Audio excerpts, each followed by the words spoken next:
Hello, my name is Josh from CyclonesOZ, and I've got an interesting video for you guys today in regards to the severe thunderstorm outbreak that's just occurred through southeast Queensland. And the question that we're going to be answering today is, why does southeast Queensland cop so many severe thunderstorm outbreaks, a disproportionate amount to other locations across Australia's eastern seaboard? And it's a pretty simple, straightforward answer. It's just an eclectic mix of perfect conditions that constantly build across southeast Queensland. But there is more to that. That can explain why places in southeast Queensland cop a disproportionate amount of lightning and thunder days and severe thunderstorm days compared to other parts of Australia that we could also consider very favourable and supportive of severe thunderstorm activity. So following last weekend, where we had one of the most insane severe thunderstorm outbreaks across southeast Queensland in the last couple of years, including one of the craziest setups for tornado potential that never really eventuated, to be honest, to be quite frank with you, across southeast Queensland, I felt that the time was right to answer this very important question.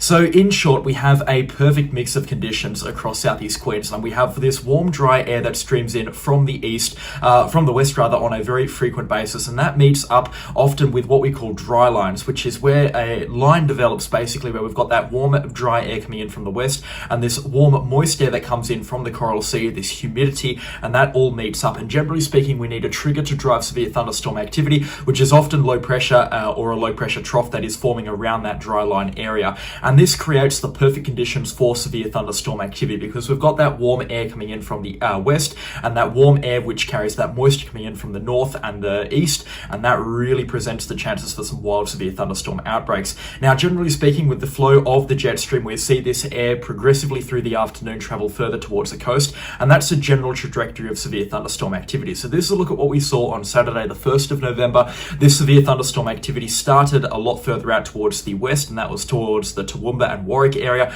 And then as the night drew on, we saw this severe thunderstorm activity then pull further and further towards the east. And we saw these thunderstorms then developing around the Gold Coast and then further north up onto the Capricornia coastline and into parts of the Fraser coastline as well. So just to recap, starting off in the west and then moving off towards the east as the day draws on. Now, these thunderstorms start off over in the west, generally start off as being more isolated in nature, and that's why these thunderstorms are often a lot smaller and a lot more concentrated in nature out in towards parts of central and western Queensland before they what we call upscale as they head further out towards the east. And that's where we see these large, powerful squall lines develop with a lot of rainfall, a lot of embedded thunderstorm activity, and a lot of hail sometimes accompanying with damaging winds as they head closer to the coastline. And that's because the balance between that dry air, which favours more isolated thunderstorm activity when mixed with that moisture, tips over towards the stronger balance of more warm, moist air and presents a risk of squall lines and much more high precipitation storm modes developing. So when we're looking at an outbreak like this, we take into account convective available potential energy values, which is the instability in the environment, what the environment generally looks like, whether we've got that dry slot in the mid-levels, which across northern Queensland, because of that mid-level jet that comes through on this kind of trajectory here from the parts of central Australia, it picks up a lot of dry air and spreads that out through the mid-levels of the environment, and then that jet stream in the upper levels of the atmosphere comes down a little bit more from the south, and that disperses a lot of moisture into the upper levels of the atmosphere.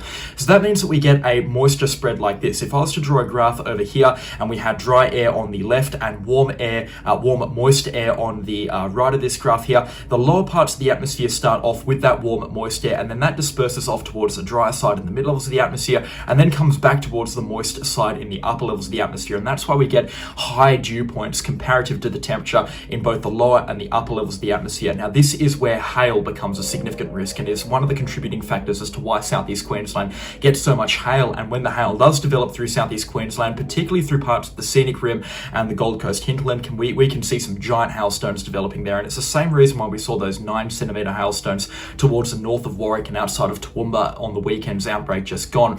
It's because this warm, moist air in the lower levels of the atmosphere then contrasts with that dry air in the middle of the atmosphere, and we see those raindrops or that moisture as it begins to evaporate. We see significant cooling very, very quickly, and that's what creates the hailstones. And this amount of instability when we've got those high convective available potential energy values, which keep things very unstable and a lot of air rising in these thunderstorms, thrown into the mix of things with wind shear, which comes generally speaking from that westerly direction, we see large hail develop in the middle of these thunderstorms, which can then grow and grow and grow until, like we saw on the weekend, 10 centimeter sized hailstones almost, and then finally that begins to fall through the atmosphere and we get large hail accumulations dumped across southeast Queensland. I hope that makes sense, but in short, a very, very favourable and conducive environment for large hailstone activity through southeast Queensland, and that's why disproportionate in comparison to other places which we see much higher instability readings through parts of northern Queensland, southeast Queensland takes over on the hail side of things.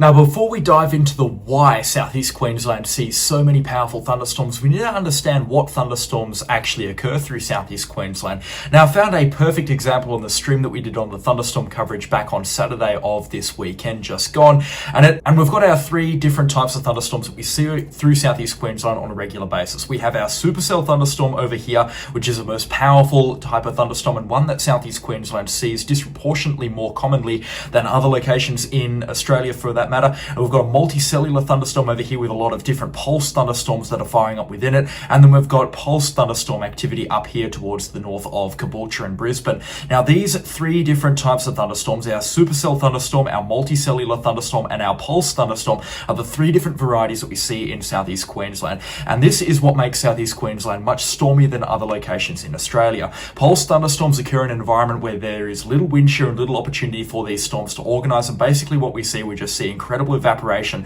that just makes those thunderstorms blow up very, very quickly. Lots of evaporation, then they dump their rainfall, and then that's it. They collapse back in on themselves as quickly as they developed. Multicellular thunderstorms are those pulse thunderstorms multiple times over with lots of cells kind of organized together in one moving line of thunderstorms. They then upscale into squall thunderstorms more often than not, and a lot of our squall thunderstorms just end up being just multicellular pulse thunderstorm systems, if that makes sense. Basically just a big congregation of pulse thunderstorm activity most of the time. And then our supercell thunderstorms is, as we've discussed, highly organized thunderstorm activity that occur in highly wind sheared environments where we've got changes in wind speeds at different levels.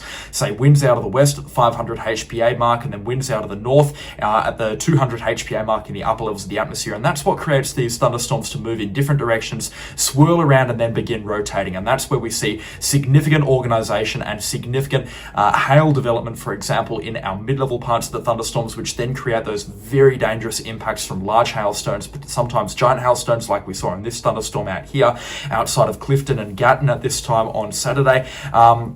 And we see all sorts of very nasty impacts from these supercell thunderstorms. Not to mention, because of this organised nature that supercell thunderstorms carry when they develop through southeast Queensland from that fuel that comes in, surging in from the Coral Sea, and then that dry air that surges in from the western side of these thunderstorms, all combining over these thunderstorms to create that highly organised and highly favourable environment. These thunderstorms can then track for hours upon hours, like this said thunderstorm here, and what we'll take a look at in just a few moments, tracking through Gatton, through Esk, up to Kilcoy, over the Wivenhoe Dam, and then eventually petering out a couple of hours after it formed outside of Caloundra and Maroochydore. That's what is the difference between these major severe thunderstorms, and that's why they can just get so strong and so powerful so quickly, and southeast Queensland is known for its supercell thunderstorm activity. And just zooming out here to get a better look of what we see in southeast Queensland, Brisbane and southeast Queensland in general kind of sits on this boundary, this middle ground of tropical towards the north and temperate towards the south, which means we've got these drier, generally more stable conditions coming up from the south and from the west, which is where that dry air comes in, and then this insane tropical moisture that comes down from the Coral Sea, and it all meets up over southeast Queensland, and we've got those warmer, dry conditions from the south and those warmer, moister conditions from the north. Once that meets up, and it generally does through southeast Queensland, particularly when we've got low pressure system activity developing, it sets off thunderstorm outbreaks, and it sets them off in a very strong capacity, and that is the driving force as to why we see such incredible severe thunderstorm activity very, very frequently, particularly at this time of the year, October, November, and December being the peak months across southeast Queensland. The storm activity down there can be extremely busy, and particularly at this time of the year. There's also this very interesting graph here from the Bureau of Meteorology, which averages out annual lightning flash density per square kilometre. So a lot of places through southeastern Queensland, and also by extension into the northeast of New South Wales, are much more lightning active and more easily comparable to parts of northwestern WA and parts of Northern Territory, which is some of the most lightning active regions in the southern hemisphere. So this is, again, because of those eclectic mix of very favourable conditions through southeast Queensland that promote such extreme extreme lightning activity and extreme thunderstorm activity. And that is why through southeast Queensland, when we do see thunderstorms develop, particularly later on in the afternoon and the evening, we see such incredible displays of lightning activity, and it happens 9 times out of 10. And like I said, comparative in nature to parts of northern WA and the Northern Territory, and especially in La Nina years, which is a year that we're currently in right now, southeast Queensland does see that above average moisture coming through, and that obviously leads to much above average thunderstorm activity through parts of southeastern Queensland as well.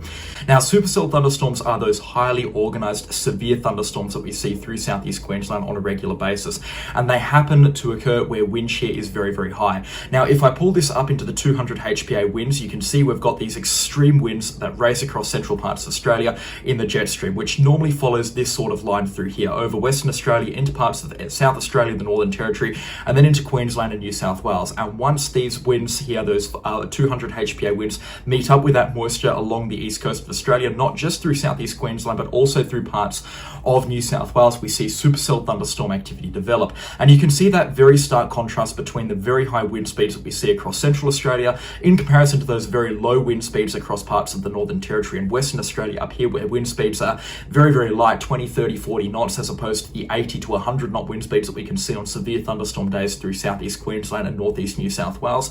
The higher the mid-level, the higher the upper level wind speeds, which we're looking at right now, the more significant the chance of supercell thunderstorm activity is going to be. So through southeast Queensland, we see these supercell thunderstorm activity days occur because we've got those higher upper level wind speeds. They organise those thunderstorms, and then eventually they get them rotating, which is what we saw from a lot of the thunderstorms across southeast Queensland on the weekend's outbreak just gone. These thunderstorms ended up rotating because of what we call wind shear, which is what we're looking at right now. It's the differences in wind speeds through the atmosphere that pushes the clouds in different directions. So in the mid levels, you might have winds coming through in this direction here, and then in the upper levels, you might have winds coming through in this direction, and that gets those clouds spinning. It's a bit like adding an external force to a spinning top. We don't have that in northwestern WA, and that's why we don't see supercell thunderstorm activity up there, and that's why thunderstorm activity is generally very short-lived, and it just blows up and then collapses down on itself. Supercell thunderstorm activity, because it has that organization, because of the wind shear, it can track for a very, very long way. It can track for hours upon hours